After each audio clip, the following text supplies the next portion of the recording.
The rain slashes against the windows as Rachel's words echo in my head. You should be grateful for a roof over your head. Still, I don't move, my fingers clutching the edge of the table, the same table she sat at, belittling me for years. As the storm intensifies, so does the tension in the air, thick with everything unsaid between us. That's when I realize, this isn't about the roof. It never was. I stand up slowly, the weight of the decision finally settling in. I sold the house. Let her stand in the rain now.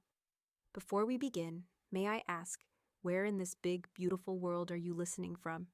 It's always a quiet honor to know who's sharing this space. Drop it in the comments, and don't forget to subscribe.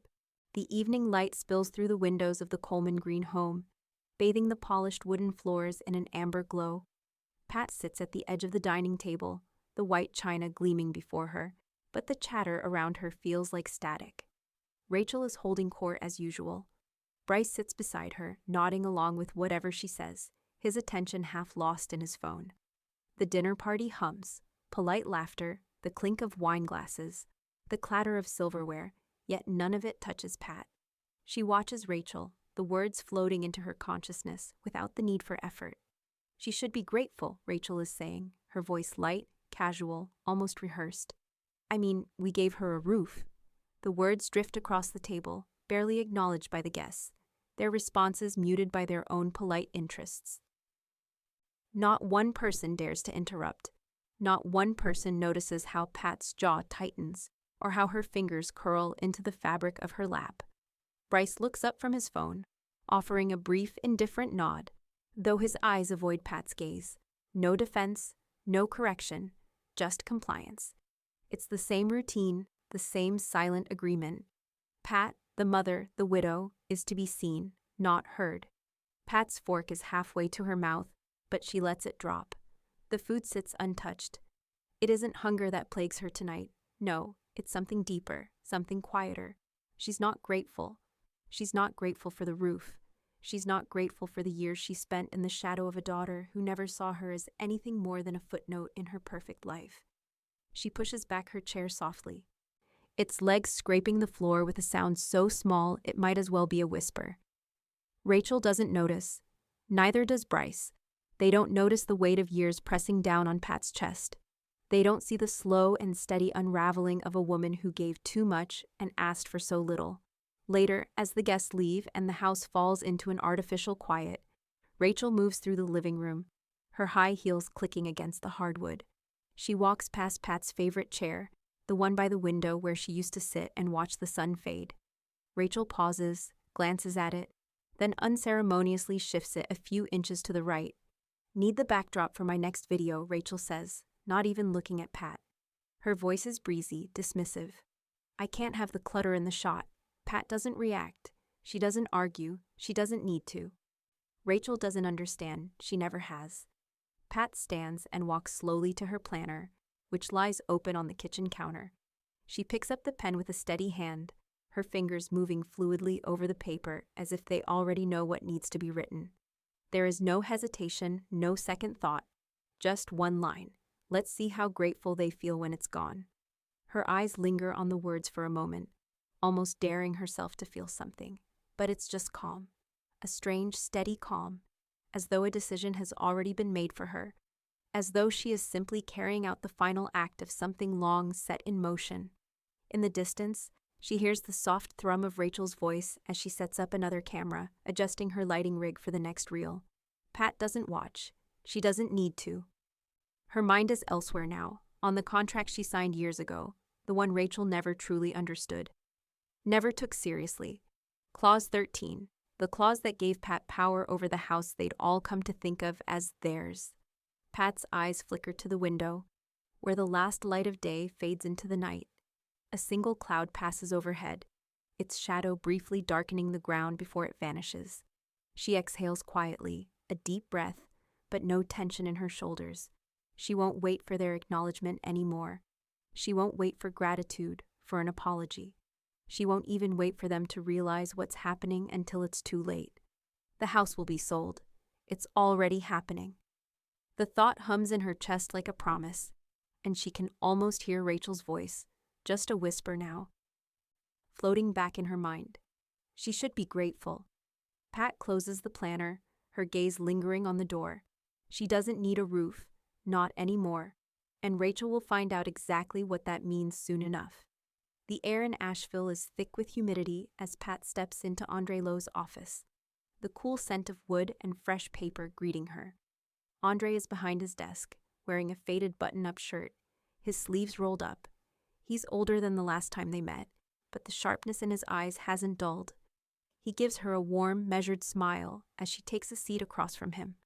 "I'm glad you called, Pat," he says, his voice smooth, his gaze lingering for just a moment longer than necessary. It's not flirtation, just an understanding between two people who've seen a lot in their time. The weight of years, of knowing what things are worth, whether it's houses or people, binds them in a strange kind of silence. Pat places a folder on the desk, thin but heavy with the promise of finality. She doesn't waste time with small talk. "I need to ask you something." Her voice is firm but quiet. A calm that could drown a storm. Andre leans back in his chair, folding his arms. "What's on your mind?" Pat's fingers trace the edge of the folder. "Can I sell the house if I'm technically not the owner, but still hold sale rights?" Andre's brow furrows, but it's the kind of furrow that says he's already running through the possibilities in his head. "Well, if you hold the clause, Clause 13, and if it's valid, then yes, you can sell the house." Pat looks at him, her expression unreadable. "It's valid," he nods, knowing better than to question it. "Then yes, you can. You're still the decision maker. They don't have the authority unless you agree to it." Pat exhales slowly, the weight lifting off her chest just enough to let her breath out. There's no hesitation in her eyes now. "Then I'd like to sell my daughter's house. Quietly." Andre's gaze doesn't waver. He doesn't ask why. He doesn't need to. Pat knows the score. He's seen too much of this kind of thing before. The slow, quiet unraveling of people who thought they had control, who thought they could just keep pushing until they broke the ones who loved them. "I'll make it happen," he says, his voice a low promise. Later, back at the house, Pat walks through the rooms like she's seeing them for the first time. The echoes of laughter from dinner still linger in the corners, but they feel distant now.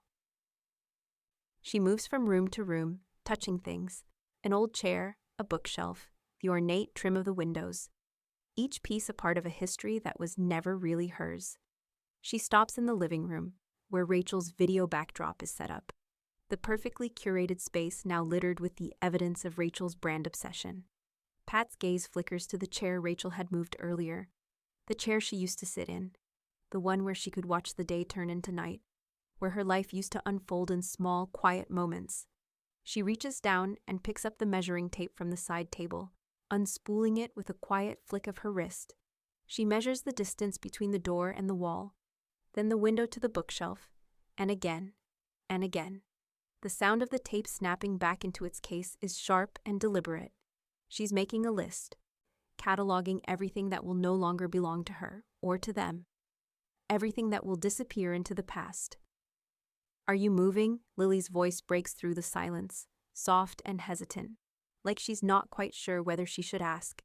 Pat doesn't turn around. She just measures again, silently. "We all are," she says finally, her voice calm, steady. Lily steps closer, watching her grandmother work, her brows furrowed. "What do you mean?" Pat pauses, the measuring tape still in her hand, and looks at her granddaughter. "They'll find out soon enough," she says, her voice low. "It's already done." Lily doesn't say anything right away. She watches her grandmother, trying to piece together the strange, quiet confidence that seems to radiate from her. After a long moment, she steps forward and helps Pat fold the measuring tape back into its case.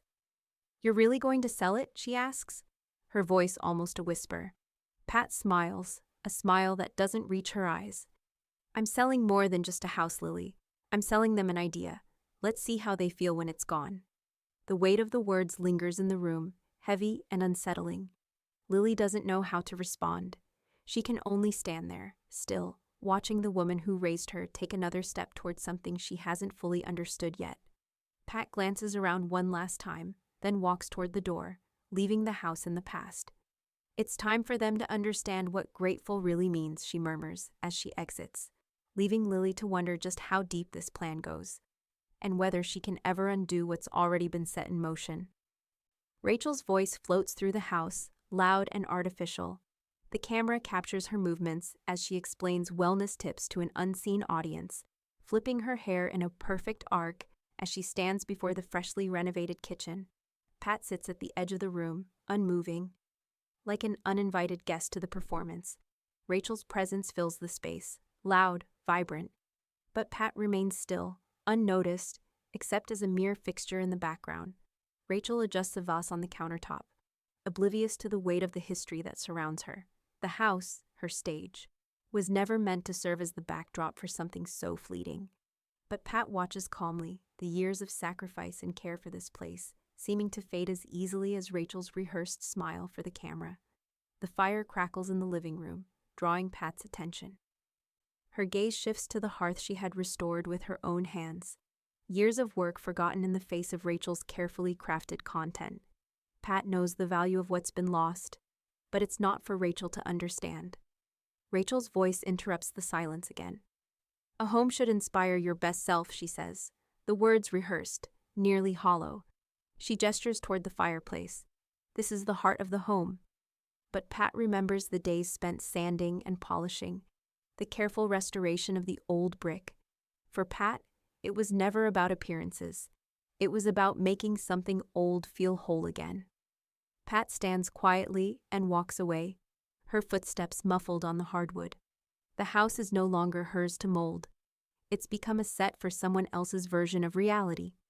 She crosses the hallway, her eyes scanning the photos on the walls, images of moments she can't erase, even if they're being overshadowed by someone else's narrative.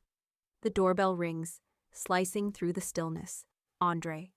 He steps in, casual, blending in, unassuming. No one notices him at first. He nods to Pat, but his focus is already on the room beyond. The appraisal, Pat's quiet ally, the one who knows when to act, when to remain unseen. He walks through the living room, surveying the space with practiced eyes. Rachel is busy adjusting her camera, the lights, her perfect frame. She doesn't notice him at all. Bryce, standing near the kitchen, perks up when he sees Andre. "Hey, Andre," he calls, voice warm but distracted. "What's up?" "I'm just helping Pat with a personal property appraisal," Andre responds smoothly. No hint of his true purpose behind the words. Bryce nods, taking a sip from his wine glass. This place has really come a long way. Rachel's done wonders. Pat watches them from the hallway, her gaze sharp, unflinching. She knows exactly what Bryce means. Rachel's curated spaces, the endless rebranding, the perfect image. But it's not a transformation, it's a disguise. She takes a slow, measured step back into the living room and begins packing a box with small keepsakes. Old photos, a chipped teacup, things that once held meaning but now feel like remnants of a past life. Each item is carefully wrapped in plain paper, labeled only with numbers, no names, no memories. The sound of Rachel's voice fades in and out, creating a space that aligns with your energy. She doesn't pause, doesn't acknowledge the passing of time or the subtle changes occurring behind the scenes. Pat doesn't speak. She doesn't need to. The house is leaving her soon enough. She fills another box, stacking it quietly, methodically. When she stands and looks around one last time, it's with an odd sense of peace. "It's going further," Pat says, her voice cutting through the noise. She doesn't wait for a response, simply turning toward the hallway and away from Rachel, leaving her to question the meaning of those words. Rachel freezes, her smile slipping just slightly. She turns her head, but Pat is already gone. In the quiet, the house feels different, and Rachel, for the first time, wonders if she's about to lose something more than just a property. The paper feels thin, yet it carries the weight of everything. Pat stares at the contract in front of her, the buyer's signature already inked in place, just waiting for hers. Andre, sitting across from her, doesn't rush. His calm presence is the only thing that's steady in this moment, and he watches as Pat's fingers hover over the signature line. "Whenever you're ready," Andre says softly, his voice professional but knowing. Pat's breath is steady as she signs, no hesitation, no second thoughts. The house will be sold. There is no turning back. She sets the pen down, a quiet finality settling into her chest. Andre collects the paper, sealing it into its folder. I'll take care of the rest. The funds will transfer soon. Pat nods, but there's no real need for words. This is done. The house feels different now, emptier somehow. Pat walks through the rooms with a careful, deliberate pace, making sure nothing is left behind that could be claimed as theirs. The shelves are stripped of photographs, the counters cleared. It's as though she's already disappeared from this space. Gwen stands near the front door, checking off items on a list. Keys, furniture, utilities, everything's set, she confirms, without looking up. Pat simply nods again, her eyes scanning the room. Everything is accounted for. Nothing left behind. No trace of ownership. In the kitchen, Rachel's voice drifts over the hum of the house. She's talking about converting the garage into a home spa. Pat doesn't react. She doesn't care. The house isn't Rachel's to reshape anymore. It never truly was. Lily steps into Pat's bedroom, where Pat is folding letters. They're handwritten, but they're not to anyone in particular. Pat folds them carefully, the paper creasing with a precise motion, as though it's a task she's done 100 times before. Lily watches from the doorway, a quiet question in her eyes. What are those? Letters for later, Pat says, not looking up. Lily stands there for a moment, unsure. Are you okay? Pat meets her eyes briefly. There's a calm resolve in her gaze. I'm fine, sweetheart. Everything's as it should be. Lily doesn't push. She watches her grandmother for a moment longer, sensing the weight of things unsaid. Then she quietly retreats. Bryce steps into the kitchen, phone pressed to his ear, excitedly talking about the Memorial Day barbecue he's planning. It'll be great, grilled steaks, a few beers, a whole crowd. You'll love it. Pat walks past him, not acknowledging his words. Her eyes flick to the calendar on the wall. Memorial Day, marked boldly in red. She grabs the pen from the counter with no hesitation. Without a word, she crosses through the date, marking it as canceled. Bryce, still lost in his conversation, doesn't notice. He's too caught up in his plans to see that everything has already changed. Pat doesn't look back as she leaves the room, the cancellation of that one date, a small but firm act of control, hanging in the air like a warning. Pat pauses in the hallway, her hands steady at her sides. This house, this life, is slipping away, but it's all part of the plan. The quiet moments, the small gestures. They've all led to this. She knows what's coming next. And when it does, it will be too late for them to fix it. As she walks through the house, the weight of the finality feels strangely freeing. They'll realize soon enough that everything they thought they had was never really theirs to keep. The contract has been signed. The house will be sold, and they'll be locked out before they even realize what's happening. The kitchen is no longer hers. Pat stands in the doorway, observing how everything has shifted. Her favorite cooking tools, the heavy pots, the wooden spoons, have been moved to the basement for space. A polite excuse, but it stings nonetheless. The kitchen, once her sanctuary, now feels like a stage, one Rachel has claimed for her own.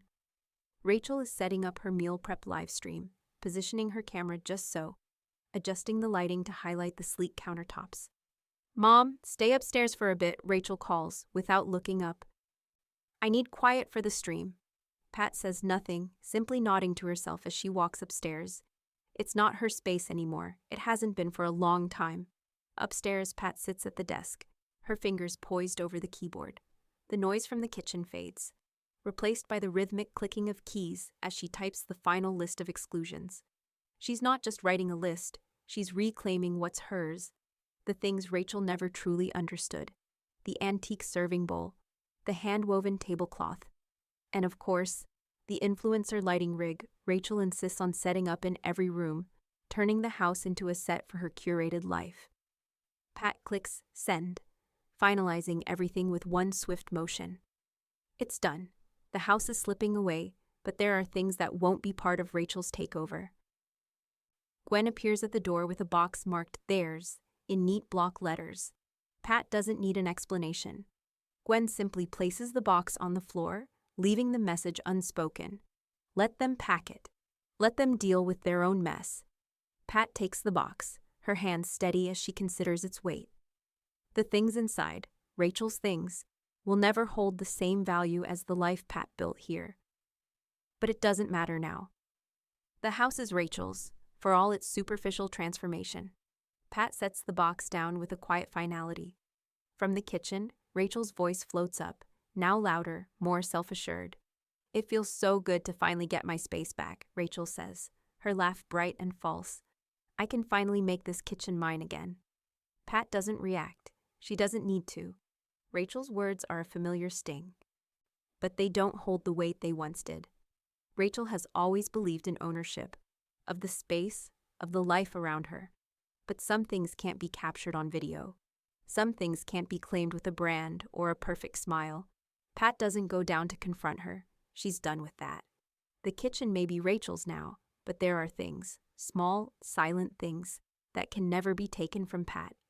Pat's hand moves to the box labeled theirs, her fingers brushing over the edges.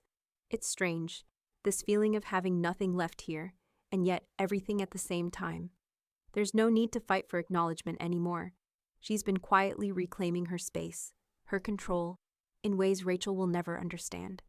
A small, almost imperceptible smile tugs at Pat's lips, not out of joy, but of quiet satisfaction. The house may be gone, but there are some losses that can't be quantified.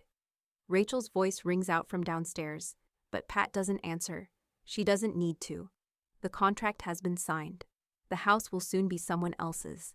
And Rachel will find out that what's truly been lost can't be captured in photos or live streams. By the time she realizes it, it will be too late. Pat stands by the window, looking out at the rain as it pelts against the glass. The house, with its quiet corners and old memories, feels different now, distant, as though it already belongs to someone else.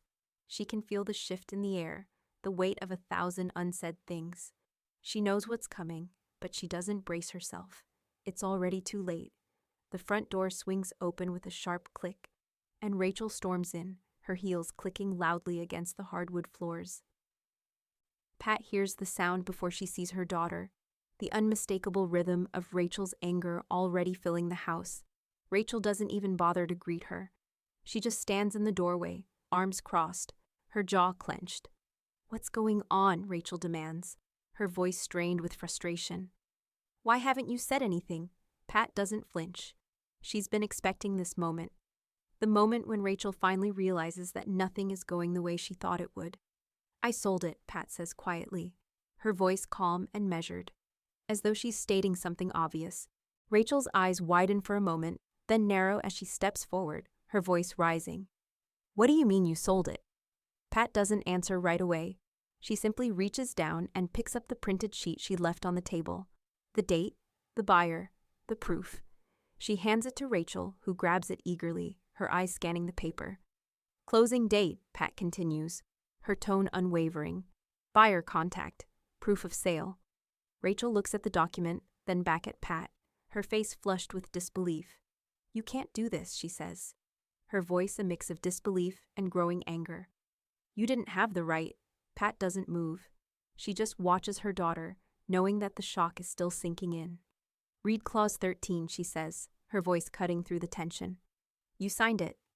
Rachel's hand shakes as she flips the paper over, her eyes scanning the fine print. She swallows hard, the realization dawning on her slowly, like a cold wave. This isn't real," she mutters, more to herself than to Pat. "You can't just—" "I did," Pat interrupts, her voice sharp now. "And you signed it. It's legal. It's binding." The words hang in the air like a cold wind, chilling the space between them. Rachel stands there, speechless for a moment, staring at the contract. Bryce enters from the hallway, his eyes darting between them.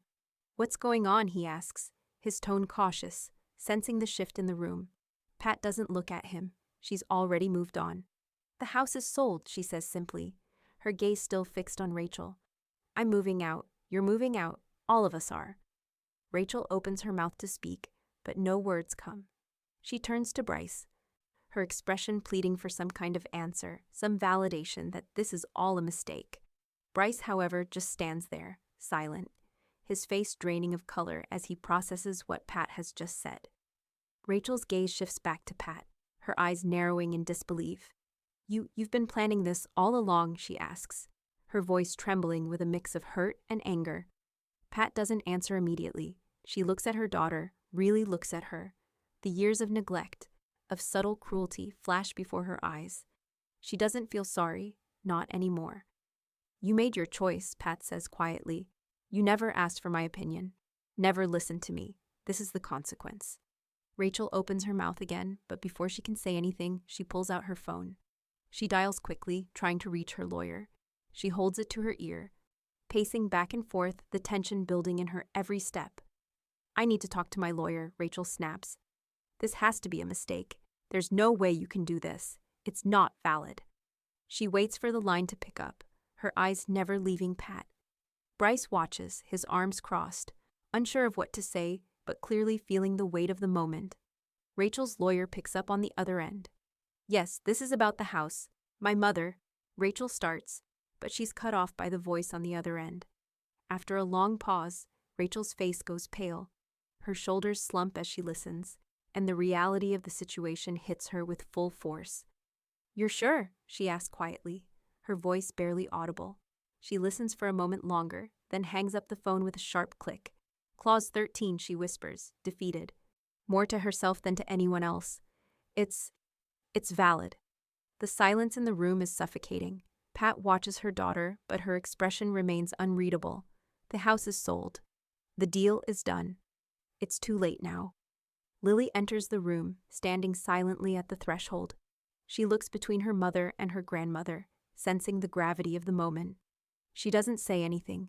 Pat glances at Lily, her eyes softening for just a moment. We're leaving, she says quietly, the weight of everything finally settling into her bones. Rachel stands frozen, her world collapsing around her, as she realizes that she's lost not just the house, but the control she thought she had. And in that moment, she knows that nothing will ever be the same again. Rachel and Bryce are scrambling now, their frustration echoing through the house as they flick through rental applications and dead-end searches for housing. The air is thick with urgency, but there's no way forward. Every phone call ends in disappointment. Another apartment too expensive, too far, too unavailable. The storm they've created is bearing down on them, and they have nowhere to shelter. Pat hears their voices from upstairs, the murmur of defeat below her as they talk through the same questions over and over. But she doesn't respond. She doesn't need to. Everything has been set in motion, and it's too late to turn back now. Her future is already mapped out. The condo she's moving into is paid for and furnished, a clean break from everything she's known. It's ready. There's nothing left to do but leave. Gwen enters holding a stack of papers. I've redirected your mail. Everything's been closed up. Utilities, the accounts, all done. Pat nods quietly, not even looking up. Gwen's help has been invaluable, but there's no need for formalities now. The logistics are in place. The life she's leaving behind is packed into boxes and checks. Pat glances at the pile of papers but doesn't touch them. She's done with all of this. The house is gone. Now all that's left is walking away. Downstairs, Rachel posts a vague Instagram story, trying to frame the chaos as something noble. Letting go with grace, she captions it, adding a photo of the door, her hand poised on the doorknob.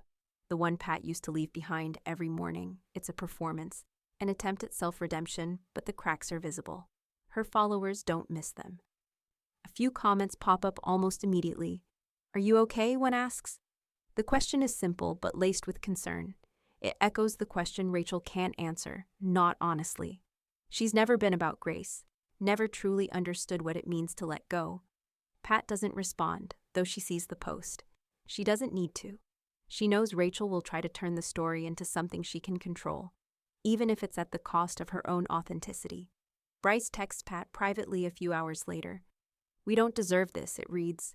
A simple admission of helplessness. Pat stares at the message for a long moment, her fingers hovering over the screen. The weight of it almost invites a reply, but then she types simply, You didn't deserve the roof either. The message is sent, and the phone buzzes quietly in her hands. A response comes, but it's brief. A single dot appearing and then disappearing, like an afterthought. No more words are needed. Bryce knows, just as she does, that nothing more can be said. The day slips away and evening falls. Pat moves to the living room where her boxes stand, stacked neatly. The space around her feels empty, stripped of the life that once filled it. It's not sadness that fills her. No, it's something more final. It's the kind of peace that comes only when you know you've made the right choice, even if the cost was high. Lily enters, her steps soft as she carries the last box, placing it gently on the floor. There's a quiet understanding between them. Pat looks up, meeting her granddaughter's gaze. "Thank you," she says, the words simple but full of meaning. Lily hesitates for a moment, then pulls something from the top of the box. It's an old umbrella, frayed around the edges, but still standing strong. "You'll need this," she says quietly, placing it in Pat's hands. Pat smiles, a faint, soft curve of her lips, as she takes the umbrella. "Leave it by the door," she says, her voice steady. Lily nods, leaving the room without a word. Pat looks around the room one last time. The house, this house, has already become a memory. She doesn't feel the sting anymore. The loss has already settled in, quiet and permanent. She walks toward the door, her hand resting briefly on the doorknob. Lily follows behind, a silent witness to the end of an era. The umbrella is left by the door, a symbol of what's been lost and what's still standing. When Pat steps outside, the rain is still falling, soft and steady. The forecast has changed. But for Pat, it's no longer a storm to weather, it's simply the weather now. The rain pounds Asheville's streets, the storm hitting with an unrelenting force. Thunder shakes the windows, rattling the glass in their frames, as if nature itself is joining in the chaos. Pat stands by the window, arms crossed, watching the torrent. It feels fitting somehow, this violent weather. It matches the storm brewing inside the house, one that's already begun to break everything apart. Downstairs, Rachel's voice rises through the storm, frantic. "You can't do this. This isn't fair." Her words echo, but they don't reach Pat. She's been waiting for this moment, the reckoning, the fallout, and she's long since accepted that it's inevitable. There's no turning back now. The doorbell rings sharply, cutting through the tension. Pat doesn't flinch. She's been expecting it. The movers are here. Rachel storms into the living room, her face flushed with anger. "Can't we have just one more week?" she demands, her voice cracking with desperation. She looks at Pat, as if searching for some shred of mercy. "Just one more week, please." Pat stands, her posture still, unwavering. "I gave you decades," she replies calmly, her voice a quiet reminder of what she's already given. "You had time." Rachel's mouth opens to protest, but no words come. Instead, she turns to Bryce, who's standing in the doorway, his face tight with the same anxiety that's been mounting in Rachel for weeks. "Bryce, stop them," Rachel pleads. "Do something." Bryce looks at her, his own hands trembling, unsure. "I can't," he admits, his voice a mix of resignation and disbelief. "There's nothing I can do. It's already legal." The words settle into the room like a weight, and Rachel stands there, her arms crossed, her body rigid. She tries to rally, but her shoulders slump in defeat as the movers continue their work, hauling away the remnants of their life. Andre steps in, his presence firm and cold. He addresses Rachel directly. "The contract is signed," he says, his voice unyielding. "There's no delaying this. You know that." Rachel opens her mouth to argue, but Andre silences her with a raised hand. "There's nothing to discuss. It's done." Pat watches the scene unfold with an odd sense of peace. The house, this home that Rachel thought was hers, is no longer hers. There's nothing left to fight for. It's already over. Rachel glares at Pat, a mixture of anger and disbelief in her eyes. "You've been planning this the whole time, haven't you?" she spits out, her voice laced with hurt. Pat doesn't flinch. She looks at Rachel, really looks at her for the first time in years. "You made your choices," Pat says quietly. "You never asked for my opinion, never listened to me. This is the consequence." Rachel opens her mouth to say something, but her words catch in her throat. Instead, she pulls out her phone, dialing her lawyer's number in a panic. "I need to talk to my lawyer," Rachel says, pacing the room. "This can't be happening." Bryce watches her, his arms crossed, his face drained of color. He's silent, watching the storm of emotions that's about to consume them all. Rachel's lawyer picks up, and Rachel speaks quickly, her voice trembling. Yes, this is about the house. My mother. She listens for a moment, her eyes flicking between Pat and Bryce. Her face pales as the words sink in. You're sure? She whispers, her voice barely audible. She hangs up with a click, the reality settling like a stone in her stomach. Clause 13, she mutters, almost to herself. It's valid. The room falls into silence, thick and suffocating. Pat stands quietly, watching Rachel as the weight of the moment crashes down on her. Lily enters the room, standing just inside the doorway. She watches her mother and grandmother, sensing the gravity of the situation. There's no need to speak. The truth is already too clear. Pat looks at Lily, her expression softening just a bit. We're leaving, she says quietly, the weight of everything finally settling into her bones. Rachel stands frozen, staring at Pat, the finality of it all hitting her with full force. This is it. There's no going back now. The rain falls relentlessly, drenching Asheville's streets in a gray haze. Pat steps onto the porch, her umbrella held high against the storm. Her expression remains calm, as if the chaos inside the house, the chaos of her own life, has already passed her by. Each drop of rain that falls seems to echo the finality of the moment. She pauses at the edge of the porch, looking out at the driveway where Rachel and Bryce scramble to gather the last of their things, their frantic movements visible through the window. Pat doesn't look back. She doesn't need to see them anymore. She's already left them behind. Through the window, she watches as they rush inside, their faces tight with disbelief, their eyes darting around, trying to piece together the shards of the life they once thought they controlled. It's over for them, but they don't know how to stop. They still think they can fix it. But Pat's already long gone from that narrative. The movers finish their work, the sound of boxes and furniture being loaded into the truck punctuating the air, each noise louder than the last, a symbol of things finally leaving. When the final box is loaded into the truck, the lead mover turns to Rachel, his tone flat but direct. You'll need to vacate the premises within the hour, he says. We're done here. Rachel stands frozen for a moment, her mouth opening and closing in protest, but no words come. She simply nods, her face pale, the weight of it all settling into her shoulders. Bryce moves to stand beside her, offering a silent gesture of support, but neither of them speaks. They know the rules now. There's no more negotiation. Pat stands in the rain, her eyes distant, as the final remnants of their life in the house are swept away. The house is no longer hers to hold, but it feels like a part of her has already left. A few minutes later, Lily pulls into the driveway, the car tires skidding slightly as she parks. She steps out quickly, holding a bag of takeout in one hand and a dry jacket in the other. You really did it, she says with a smile, though her eyes reveal the weight of the situation. Pat doesn't answer right away. She simply takes the jacket from Lily and pulls it on. It's not about them, she says finally, her voice steady but distant.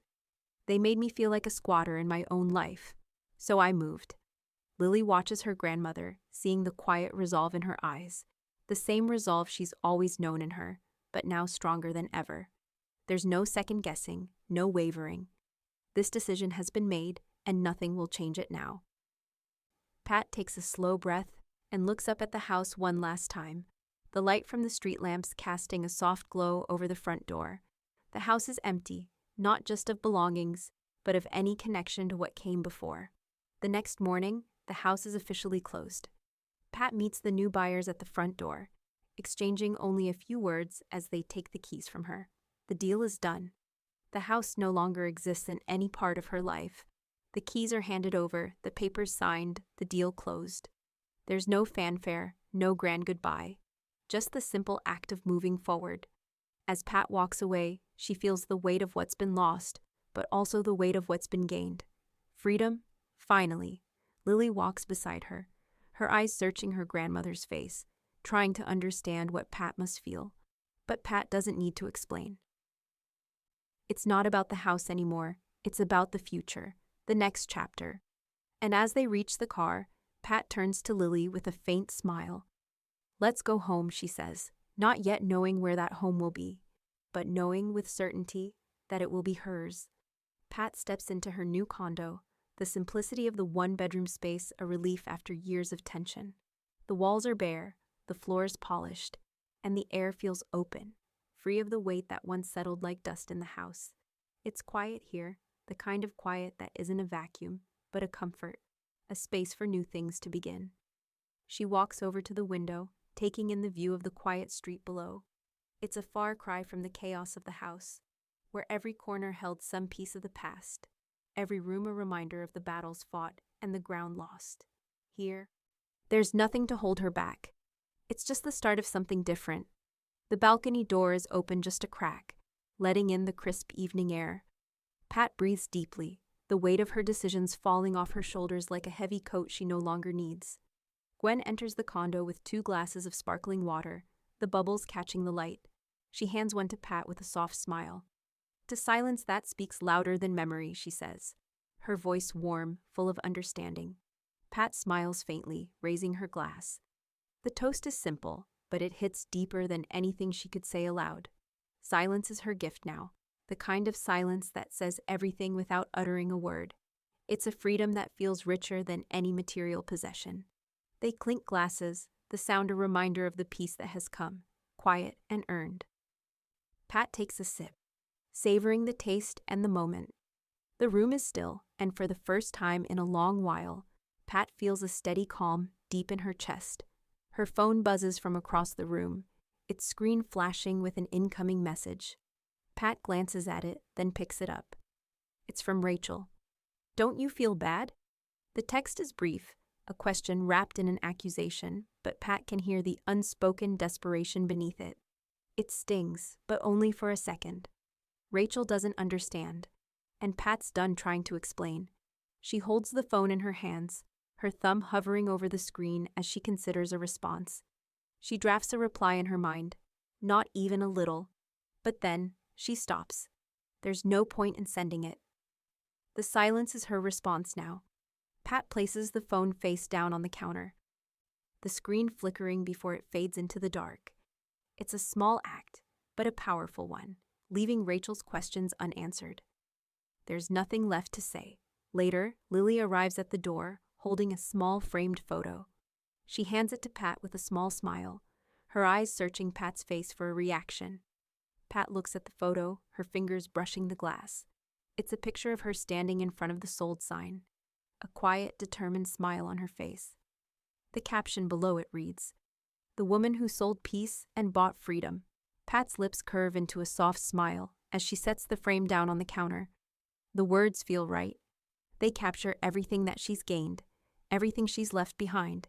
It's not about the house anymore. It's about the future, the peace she's found in letting go.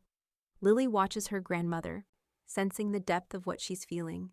"I thought you'd like it," she says, her voice barely above a whisper. Pat glances at her granddaughter, her expression softening. "It's perfect," she replies, her voice steady but full of meaning. The photo captures her moment of clarity, a reminder of her strength and resilience. It's a symbol of how far she's come, and of the peace she's finally allowed herself to feel.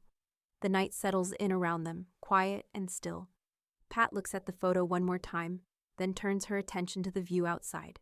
She doesn't know where this new chapter will take her, but for the first time, she isn't afraid. She's ready. The house is gone, and with it, the chains that held her to a past she no longer belongs to. Rachel's message is still unanswered, and it will remain that way. The silence speaks louder than any words could. Pat sits at her kitchen table, the soft light from the overhead lamp casting a warm glow on the space. She's eating soup, simple, comforting, a far cry from the chaos she's just left behind. Her phone sits beside her bowl, its screen flickering with an incoming notification. She knows who it's from before she even picks it up.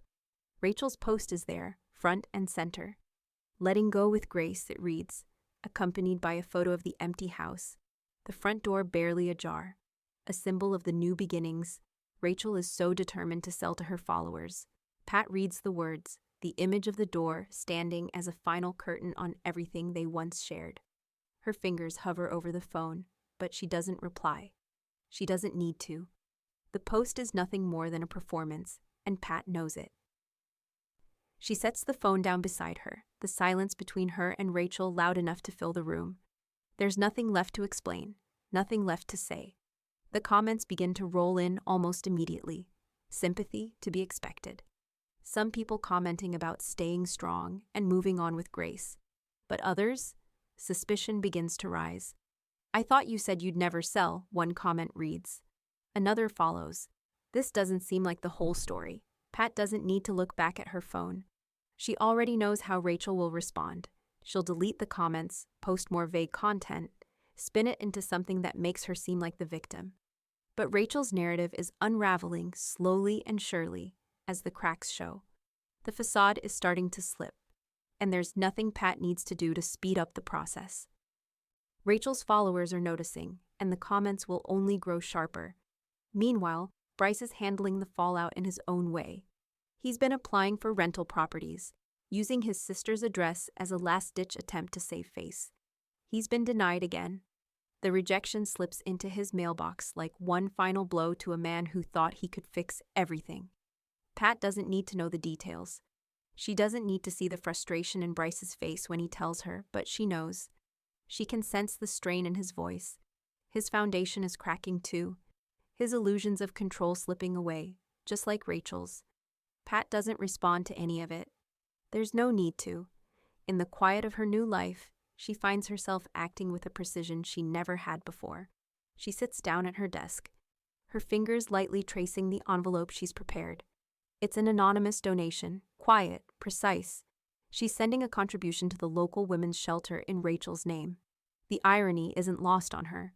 Rachel could never see this act for what it is: patience, silence, and a gift wrapped in dignity. Pat doesn't want anything in return. She doesn't need to prove anything. She simply does what she knows is right. It's a small act, but it speaks volumes. She seals the envelope, ready to send it off. Later, Lily enters the condo, her face serious as she holds a stack of paperwork. She's updated all of Pat's legal records with the new address, another step in the process of leaving the past behind. She sets the documents down on the table, her hands lingering over them for just a second. "I'll take care of everything else," Lily says, her voice soft, the weight of the moment hanging between them. Pat glances at her granddaughter, a small smile tugging at her lips. "Thank you," she says simply, her voice filled with meaning. Lily smiles back, though it's bittersweet. "I've got you." Outside, the sky has darkened, clouds gathering as if in silent agreement. The rain begins to roll in, the first few drops heavy against the windows. Pat and Gwen sit in comfortable silence by the window, a blanket draped over their laps. The storm is coming, but here, inside, it feels far away. They sip their tea, Gwen's hand resting gently on Pat's. "We've made it," Gwen says quietly, her eyes flicking to Pat's. "It's done." Pat nods slowly, watching the rain gather in sheets across the glass. The world outside is wild, the storm relentless. But inside, there's calm, the finality of it all. The storm has passed. Pat leans back in her chair, letting the quiet settle around them. "It's not about the house anymore," she says softly. It never was. As the storm rages on outside, they sit together in the warmth of the room, both of them knowing that the worst of it is over. Lily enters the living room, her face conflicted, holding her phone in one hand, hesitating as she stands in the doorway. The tension is palpable between them. Pat doesn't need to ask. She knows something is off. Her granddaughter, the one person who has always been her anchor, is now caught in the current of something she doesn't understand. "Grandma," Lily begins, her voice unsure. "I need to tell you something." She pauses, then takes a deep breath. "Rachel sent an email. She's trying to make you feel guilty." Pat doesn't flinch. Her hands remain steady, the cup of tea she's been sipping still warm in her grasp. She's been through this before, in various forms, over the years. The guilt, the manipulation, she's tired of it now. Lily shifts uncomfortably, feeling the weight of the silence. She said, "You should feel bad, that you're tearing the family apart." Pat's gaze remains steady, unwavering, as she takes another sip of her tea. The storm outside continues to rumble in the distance, but inside, the air feels calm. She places the cup down and meets Lily's eyes. "A child isn't a weapon," she says softly, her voice steady but firm. "I'm not returning to a battlefield." Lily looks at her, unsure of what else to say. She knows what Pat means, but a part of her still struggles with the silence between them and the disconnect that seems to be growing. Pat doesn't let her linger in the discomfort. "I'm done with all of that," she says, her voice quiet but resolute. "I won't be the person they can manipulate anymore. I'm not playing that game." Lily nods slowly, her face softening with understanding. She's never seen her grandmother quite like this before. So certain, so calm. In a strange way, she respects it. Pat doesn't call Rachel. She doesn't send cards or emails or any words that might open the door for guilt to enter again. She simply moves forward. The world can spin its web, but Pat is done being a part of it. Later that week, Pat receives a notification that Rachel has posted something new. It's a baby registry link, the caption reading, "New beginnings, despite betrayal." The words hit Pat like a quiet slap. Betrayal? She feels no sting from it. Only the odd realization that Rachel's need to play the victim is stronger than ever. Pat doesn't respond. She doesn't feel the need to. Instead, she walks to her desk and picks up the envelope that's been sitting there for a while now. It's her new will, quiet, practical, and solid. She's made sure everything is in place. Lily will be the executor, the one person Pat trusts to handle her affairs with care. Gwen is listed as a witness, her steady presence the reminder of the friendship that has always grounded Pat. The will is simple. What's hers will go to those who deserve it, and there will be no room for those who tried to take it without understanding its value. Pat finishes reading through the document, the weight of it comforting in her hands. There's a sense of peace that comes with preparing for the future, even if the world around her is uncertain. The storm outside has quieted, but the one inside, between her and Rachel, is something she no longer has to fight. The next day, Gwen calls. "How are you holding up?" she asks, the softness of her voice breaking through the calm. Pat doesn't hesitate. "I'm fine," she says, her voice warm but unwavering. I'm done with it all." Gwen's laugh is a low chuckle. "You don't owe access to people who offered you only obligation," she says. It's something they've both known for years, but it feels different now, clearer, sharper in its truth. Pat nods, as if agreeing with a long-standing promise. "I won't give them the power anymore. I'm done." The room feels still again, quiet except for the low hum of the world outside, the storm now only a distant memory. And in this quiet, Pat knows the weight of her decision is something that won't change. It's not the guilt that matters, it's the silence she has chosen for herself. Lily stands by the window, looking out at the now calm street below. The sky is clear and the first stars are beginning to show. She turns to Pat, her expression thoughtful, and then looks back at the scene outside. She's watching her grandmother, understanding that some battles aren't meant to be fought anymore. Sometimes, walking away is the only victory you need. Pat stands next to her, her gaze resting on the street, her heart finally calm. "Let's go home," she says softly, and for the first time. She means it in the truest sense of the word. The house may have been sold, but Pat's future is hers to write, and she won't make the same mistakes again. Pat's fingers brush against the letter, its edges sharp with the weight of the words inside. She's already read it once, but she needs to go over it again, to fully absorb the message that Rachel so desperately wants to send. The words in the letter are familiar, the same ones Rachel has used before. "We never meant to hurt you. We thought you'd understand." Pat feels the weight of the sentence hang in the air as she rereads it. The irony of it strikes her hard. They never meant to hurt her? The years of manipulation, the control masked as concern, the silent betrayals. Yet somehow this letter is framed as an apology. Pat sets the letter down on the table. The simple words she's just read pull a slow, bitter laugh from her chest. It's gaslighting, plain and simple. She has seen it for what it is all along. They had thought she wouldn't notice, or worse, that she would somehow just accept it. But this time, Pat isn't willing to forgive the small wounds and the big ones alike. Not anymore. She flips through her notes, her own handwriting appearing on the pages. It's like a map of her life, the places she's been forced to walk, the things she's been told she must accept, the control, the silence. She underlined key moments, each one a testament to how she was told to be silent, how she was made to feel smaller, quieter, less important in her own life. Pat's fingers tighten around the pen as she traces her own words.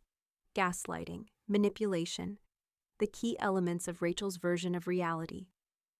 The "we never meant to hurt you" is nothing more than an effort to rewrite the truth, to bend the narrative until it suits them. She doesn't respond. She doesn't need to. In her heart, Pat knows that to engage with this kind of distortion would only drag her back into the murky waters of their dysfunction. Instead, she slides the letter into a file. Evidence, not reconciliation. That's how she views it now.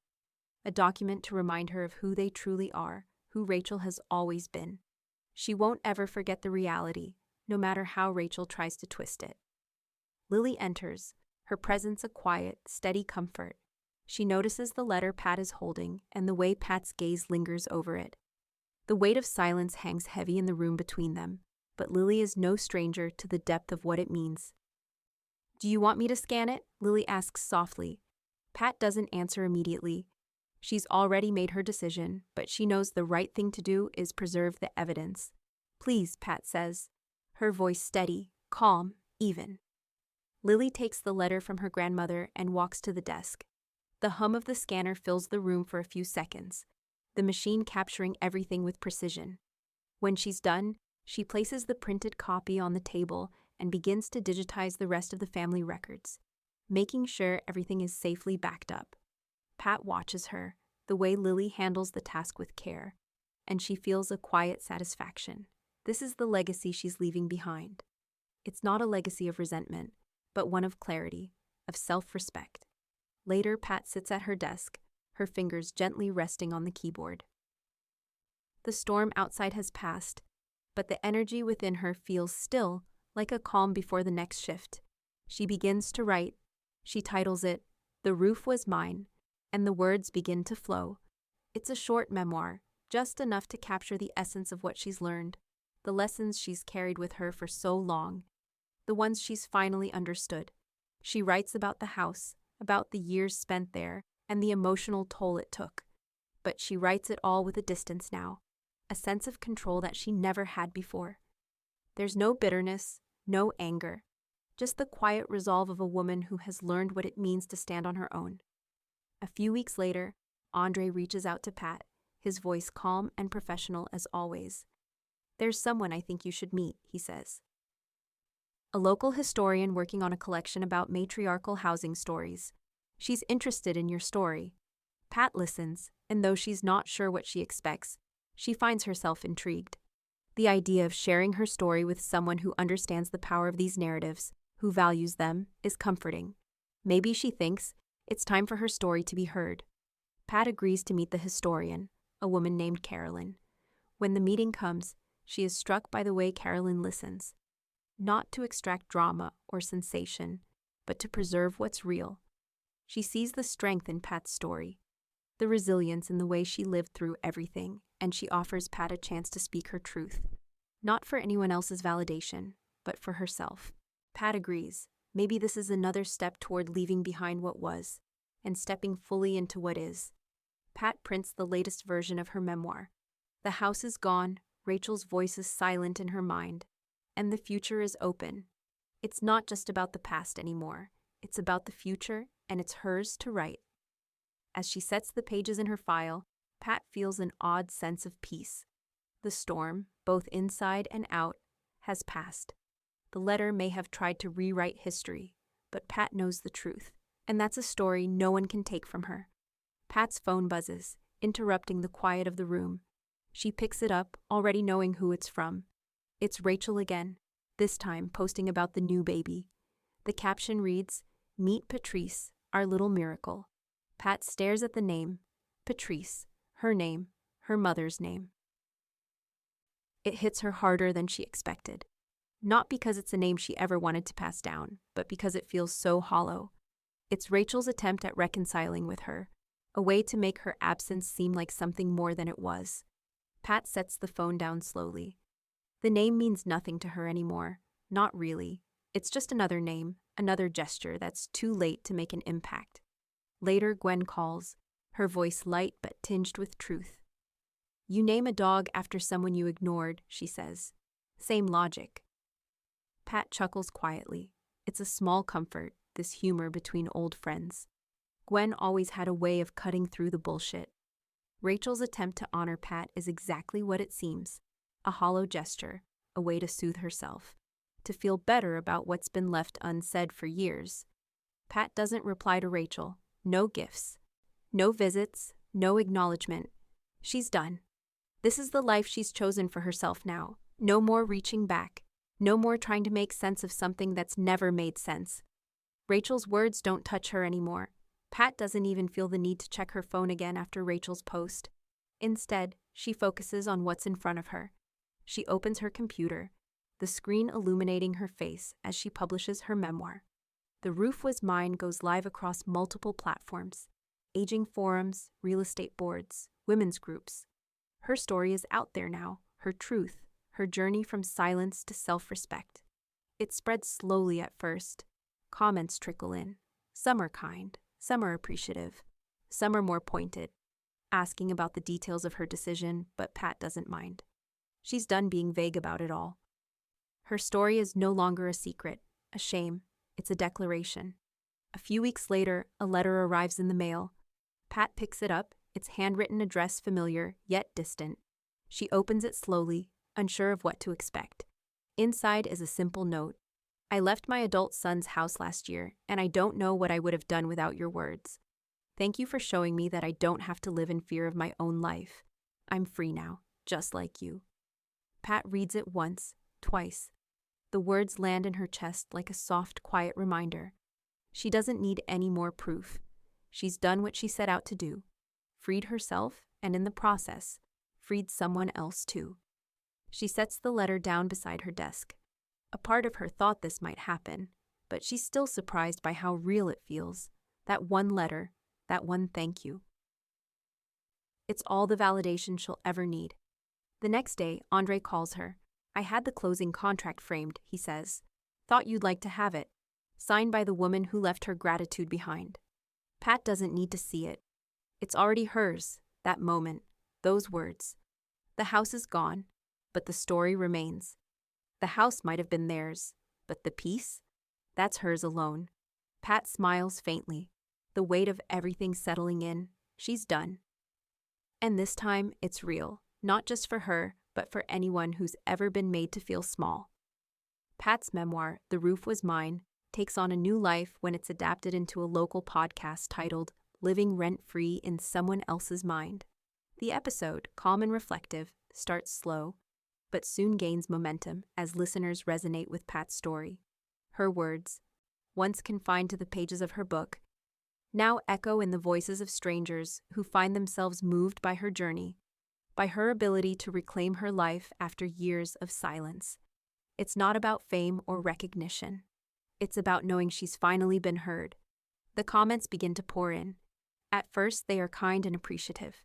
Then, as more people listen, the questions start. Some listeners dig into the details of her decision, but Pat doesn't mind. She's done hiding, done filtering the truth. This is her story to tell, and now, it's out there for anyone who's been in her shoes. Slowly, quietly, it becomes a voice for others who have lived in silence, waiting for permission to be heard. Lily graduates from college a few weeks later, and with her new degree in hand, she temporarily moves in with Pat while she interns in historic preservation. Their time together is quiet, yet comforting. They share dinners, talk about Lily's day, and, in the small moments, Pat finds herself rediscovering a bond with her granddaughter, one that isn't tangled in the web of Rachel's control. It's different now, and Pat can't help but feel grateful for this new, quieter chapter. Lily's presence grounds her. She sees Pat in a way Rachel never did, understanding the weight of her decisions without judgment. There's a peacefulness in their relationship, one built on mutual respect, not obligation. Pat can finally relax, can feel like she's not walking on eggshells anymore. Meanwhile, Rachel and Bryce quietly relocate. There are no goodbyes, no long conversations about the past. They simply disappear from the landscape of Pat's life, and she doesn't notice the absence. It's almost as if they never really existed. In the end, it doesn't matter. Pat doesn't look back. The house they once lived in is now someone else's. The life they thought they owned is now just a chapter in a book she's done reading. The new homeowners love the space. They're excited about the charm of the house, the history it holds, and the potential they see in it. There's only one detail they don't change. They leave Pat's nameplate on the mailbox. It's a small gesture, but it speaks volumes. The couple doesn't know the full history, the quiet weight of the name, but Pat feels it. It's a soft acknowledgement, a nod to the woman who lived there and made it her own. Even if the world never truly saw her, Pat doesn't mention it to anyone. She doesn't need to. The house is no longer hers, but that small gesture of keeping her name feels like an unspoken tribute to what she gave and what she walked away from. Pat hosts a wine night with Gwen, just the two of them, surrounded by warmth and soft laughter. They sip their drinks, the conversation light, but there's a weight in the air that only those who've known each other for years can understand. Gwen's presence has been the one constant in Pat's life, the one person who's never wavered, never expected anything but her honesty. Pat takes a photo, the two of them smiling, and later posts it online with the caption, "The roof was mine, so was the sky." It's a quiet statement, but it carries everything Pat feels now. She's free, not just from the house, but from the need to seek validation. She no longer has to fit into a narrative that was never hers. That night, Pat sits at her desk, the last entry in her journal waiting to be written. She reflects on everything, her decisions, the years of silence, the battles fought and won. She writes, "They mistook comfort for entitlement. I gave them neither. It's the truth, raw and unfiltered." And then, as she closes the journal, she recalls Rachel's words, "You should be grateful for a roof over your head." Pat smiles quietly, the final line of her journal almost writing itself. "So I sold the roof and left her standing in the rain.